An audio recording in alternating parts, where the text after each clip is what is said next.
النهارده هنجرب مع بعض اغلى جبنه جربتها في حياتي. هو انا لسه هجربها، اختي كانت طالبه مني الجبنه دي، فانا قلت لازم طبعا انتهز الفرصه وادوقها، بما ان دي عباره عن 240 جرام ب 240 جنيه، يعني الجرام بجنيه.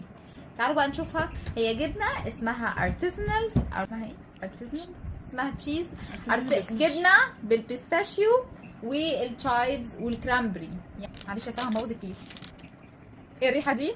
بصوا ده شكل. ويلا بقى ناخد حته كده من اللي فيها ايه. بصوا هي ريحتها جبنه معتقه شويه، ماشي.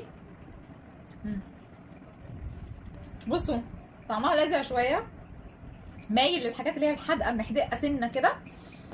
ما تستاهلش ابدا 240 جنيه، يعني ربع كيلو ب 240 جنيه، لا ده كتير قوي عليها الصراحه.